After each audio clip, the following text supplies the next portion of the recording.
they have more flexibility, because if you look at legacy, let's call it legacy. It's not legacy, but if you look at the big leagues, their ability to innovate, it's very limited by the huge media rights deals that they have. Yeah, that's right. I mean, obviously, if you're making billions of dollars from media rights, you're going to be generally happy with that situation. But it does limit in scope the ability to do things digitally, socially, in-game highlights, things like that to engage with fans. And a lot of the deals that you and I have just talked about, the new things I'm adding, a lot of them are non-exclusive. Yeah. Because it's good for our networks to have the content. But we also I know from my experience that we don't compete with a YouTube or an Instagram. It's different audiences. And for properties, it's really important to be able to, yes, be on traditional television and be next to an NBA game and have great cross promotion, but also to reach that fan wherever they are, whether that is on YouTube, Instagram, TikTok, whatever it is. And so, the industry I'm in has traditionally relied on exclusivity and very tight control by the media partner of rights. And, yes, that still exists to some extent at the top end, but we're trying to be more flexible, kind of in the middle to, reach fans where they are. And how are you balancing this? Because you FanDuel is mainly TV. It's the aggregation of many TV channels in different territories. How you balance the digital strategy that doesn't have regions to the regional distribution of the TV channels? Yeah, it's a great question. I mean, the regional distribution, limiting a team or a channel to one market, one state is kind of a legacy media hurdle. It's something that the league set up a long time ago so that teams kind of had a protected area to market the club, to sell tickets, to sell sponsorships. But a lot of these deals that we're doing now break that mold. So, for example, the Women's Hockey League that I mentioned, the PWHL, we have rights to the team in Minnesota, but they let us show those games across our entire network footprint. They don't just say you're limited to one state like an NHL team might, because they know it's only beneficial for the league to have national distribution for those games, both on our channels and they are on YouTube as well. So they're just trying to be as wide as possible. So it takes some foresight from the league and some flexibility from the media partner to be able to say, we both can see the benefits here. We want wide distribution. And then we know you guys also need to reach fans in different ways. And we're going to be the exclusive television partner, but we're not going to warehouse the rights. We're not going to prevent you from being on digital and social platforms as well. And when from a broadcaster perspective, from a media company perspective, where you're buying the content to distribute it and you're building your business model on third party content, let's put it in a way. How are you balancing on your media rights deals the need to have, in sports is about live consumption. The most important thing is live, but we're seeing that how people are consuming sport is changing and highlights are becoming more and more important. How you balance now the exclusivities that you want on one side to the demands of the users on the other side? Yeah, I think again, because I'm now at a legacy television business, we are still very focused on live. We make the majority of our ad sales revenue on, in-game live distribution of content. We do sell digitally as well, but it's a smaller focus. And we also don't want to restrict our league partners from monetizing those rights because, for emerging properties, tier 2 properties, we're not, the deals that we're doing are not going to, guarantee them, 7-8 figures of media revenue. And so we want them to have flexibility to be able to monetize their content in different ways. For us, we'd rather help amplify a partner's content, collaborate on digital and social, try to bring them partners who may want to sponsor their content. But for us as a kind of core linear television business, the focus is still that live window in many ways. You said something interesting, that you're monetizing the majority of the ads revenue goes on into the live.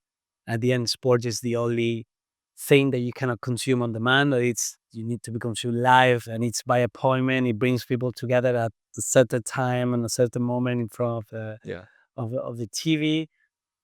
But and you know this from your time at Meta, the way the ad products in the digital platform are built are not made for are not meant to monetize effectively live. Right.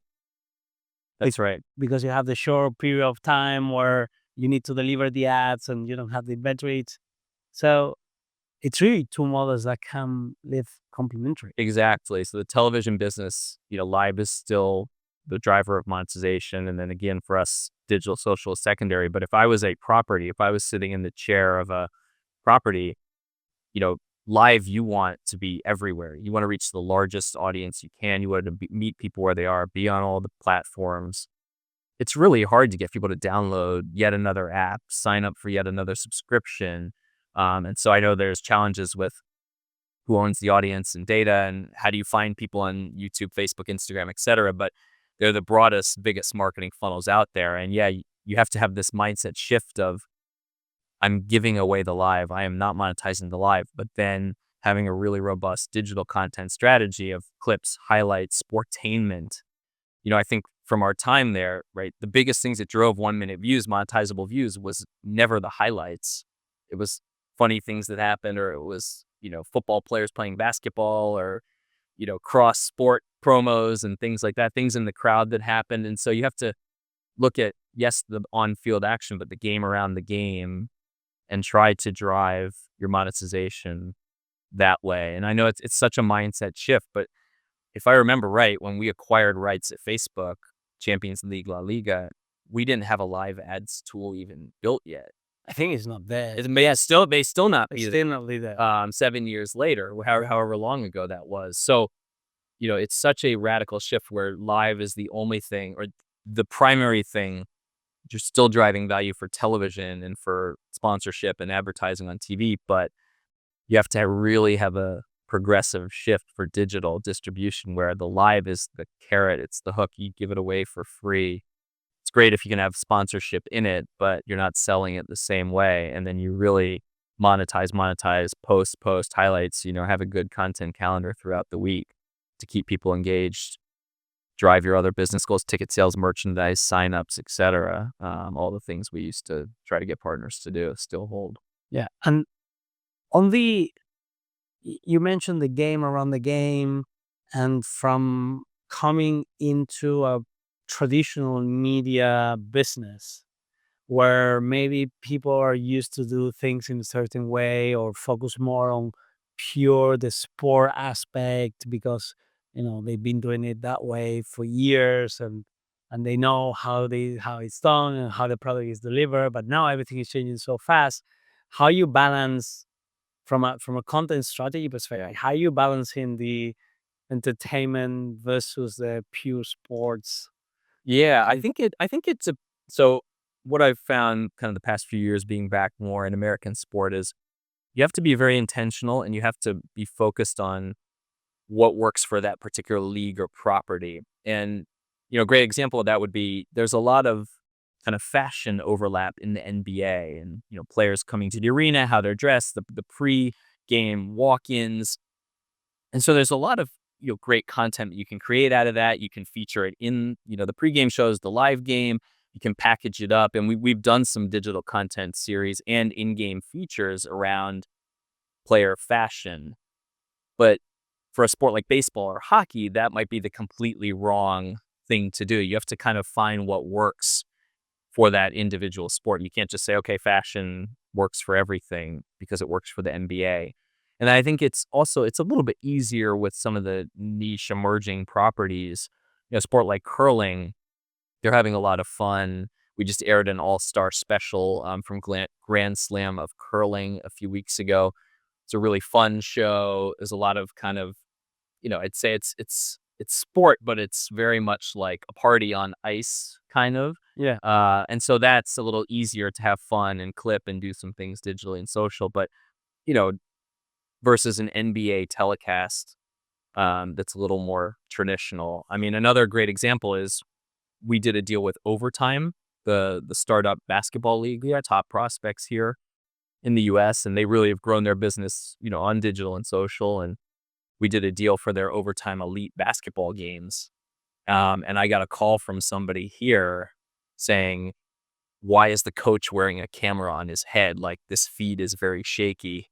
What is this? Yeah. I was like, well, yeah, this is different. It's not the NBA, but this is kind of, content that's being shot for Instagram and for digital. And yes, we're putting it on TV, and maybe that looks a little different than what we're used to for a basketball game, but it's a different way of presenting a sport. They're not the NBA. They're trying to do things differently. So I've had some interesting experiences kind of trying to fit new types of sports, new types of production, new types of content onto traditional networks in some But cases. if you look at the direction the industry is taking, it's going Yeah. all into that direction. Look at what FIFA is doing with the FIFA World Cup. There have been a lot of innovation. The two biggest innovation I'll say is that is the first time FIFA goes with a global partner Yeah. with the zone, and then I love the referees cam. Yeah.